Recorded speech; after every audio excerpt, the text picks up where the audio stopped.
현대의학에서 장을 치료한다고 하면 보통 염증이 있냐 없냐를 먼저 봅니다. 이런 것들을 해결하지 않은 상태에서 염증을 없애고 유해균을 죽이는 방법은 단편적인 차원으로 바라보는 것일 수 있습니다. 안녕하세요, 사슴과 달 한의사입니다. 장 치료를 하는데 6가지 측면을 보고 치료한다고 말씀드렸습니다. 6가지는 바로 스트레스 울체, 염증, 적체, 냉증, 건조증, 무력증입니다. 6가지 원인으로 말씀을 드리면 복잡하다고 생각하실 수 있을 것 같습니다. 하지만 우리 몸은 간단한 차원으로 이루어지지 않습니다. 현대의학에서 장을 치료한다고 하면 보통 염증이 있냐 없냐를 먼저 봅니다. 염증이 있으면 염증을 없애주고 또 항생제를 써서 유해균을 없앱니다. 균을 충분히 없앴다고 생각이 되면 유산균이나 비타민제 등을 처방해서 장을 회복시킵니다. 또 치료가 되지 않으면 신경정신 문제가 관여한다고 생각해서 항우울제나 항불안제 등을 처방합니다. 한의학에서는 이 외에도 다양한 측면을 공략합니다. 즉, 노폐물 적체를 어떻게 효율적으로 없애줄지 생각합니다. 식적이라고 해서 음식을 먹은 후에 완전히 소화되지 않고 소화기 내에 머무는 것들을 해결해주는 방법도 있지만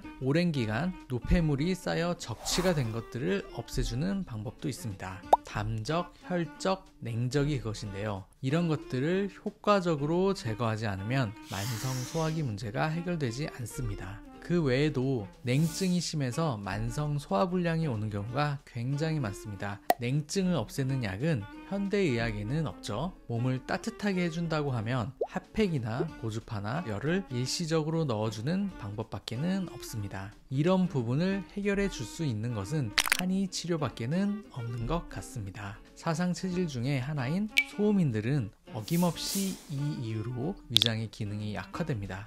소음인이 아니더라도 나이가 들고 체력이 고갈되고 근육이 빠지면 냉증에 노출됩니다.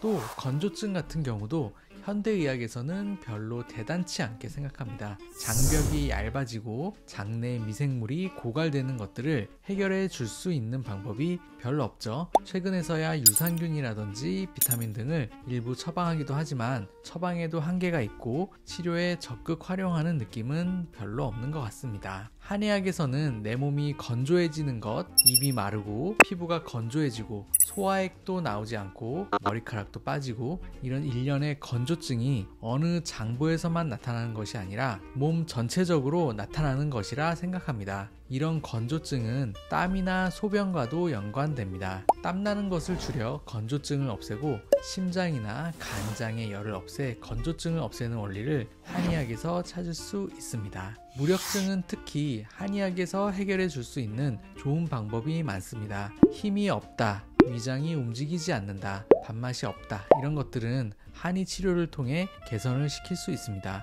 이런 것들을 해결하지 않은 상태에서 염증을 없애고 유해균을 죽이는 방법은 단편적인 차원으로 바라보는 것일 수 있습니다. 한의학에서는 우리의 몸은 자연의 일부라 생각하고 우리 몸에도 자연의 생리가 반영이 되었다고 봅니다. 풍한서습조화라고 해서 따뜻함, 차가움, 바람, 건조함, 습함 등이 우리 몸에서 영향을 미치고 작용되고 있습니다. 이러한 자연스러운 흐름과 리듬을 놓치면 우리 몸이 병적인 상태에서 자연으로 돌아가는데 힘들 수 있습니다. 따라서 6가지 원인을 잘 판별해서 몸의 균형을 맞춰주면 유익균과 유해균도 제자리를 찾고 염증도 충분히 제 일을 해낸 후에 제자리로 돌아갈 수 있습니다. 오늘은 만성 위장 질환을 치료하는데 왜 6가지 원인을 얘기하는지에 대해서 간단히 말씀드려봤습니다. 그럼 구독과 좋아요 눌러주시면 다음에